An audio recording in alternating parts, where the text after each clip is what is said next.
Welcome to Usable Efficiency. This is a website dedicated to improving the way that you build websites and improving websites themselves. This is episode 4 and the title is Increase Your Conversions with Good Use of Forms. Initially I planned to make this one episode but it'll be split into two. I just want to try and make the episodes as short as possible and with as much impact as possible. So part 2 will follow next week. The things you need to know about forms. People don't like using forms. So on that note, we're off to a very bad start. But you can make your forms as efficient and usable as possible. But bad form usage really can turn a bad into an absolutely terrible. Forms are time consuming, tedious, and sometimes, as we'll see, can be very, very frustrating. Saying that, however, forms are hugely important. Millions of pounds are spent daily on e-commerce systems. Thousands of products are listed on eBay each hour. Billions of people use social networking sites. All these use forms. Forms are the glue that make these interactions possible. Sometimes though, form design is either an afterthought or designed at the very end of the design process. It really shouldn't be this way. Forms are too important for that. And there's an argument for designing websites these days in HTML rather than, say, a design program such as Photoshop. It's beyond the scope of this short episode to go into arguments for and against, but forms are a good example when sites really can be designed in HTML, but please see the show notes for the link. Okay, so number 1, crucial. Ask yourself and the client, are these fields really crucial to us? If we look at example on the left hand side and on the right hand side. Example on the right, there's less fields as you can see. They're going to spend less time on that form. It's going to be much easier to understand and you simply will get more submissions through that form. So try and remove as many fields and input boxes etc. as possible. Less time and easy decisions is equal to good forms and more submissions. At the end of the day, what we're trying to do is to get more submissions through our forms. That's what we're after. Number 2, client-side validation.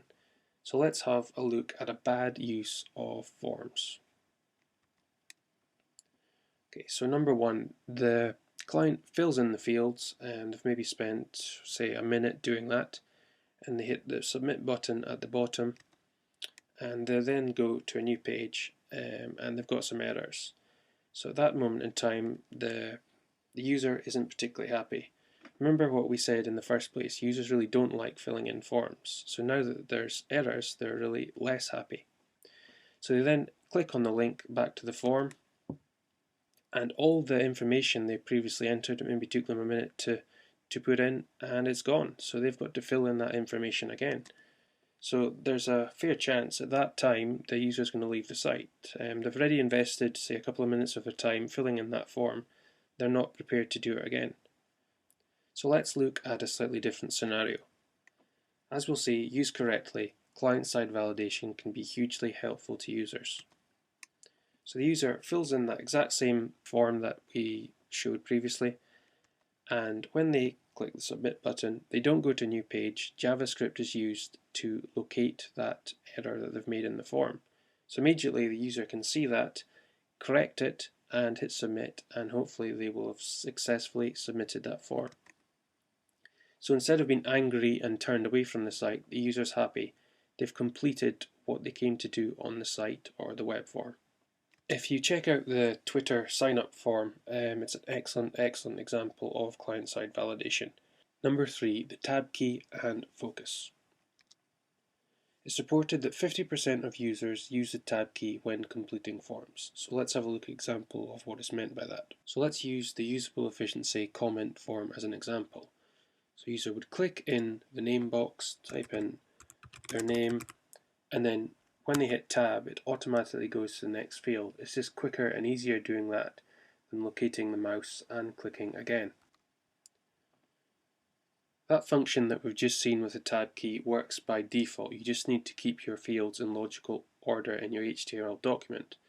If it's not for some reason in a logical order, you can force it by using the tab index property.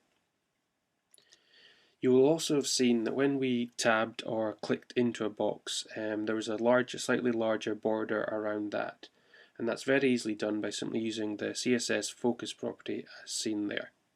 Number 4, size form elements appropriately. So have a look at an example. We've got a label and we've got an input field for their name. As you can see, there's not enough room for the user to enter their full information in there. So that isn't the right way to do things. We have to look at the second example. The field is simply larger and they can see all their information before submitting. That's the proper way to do things. If you just use a bit of common sense and maybe try filling out your forms and using these principles, it will help you build more usable forms. That concludes part 1 of forms. Part 2 will continue next week. If there's any tips that you've got for forms that you would like covered next week, please leave a comment in the show notes. Okay, thanks for watching and hope to see you next week.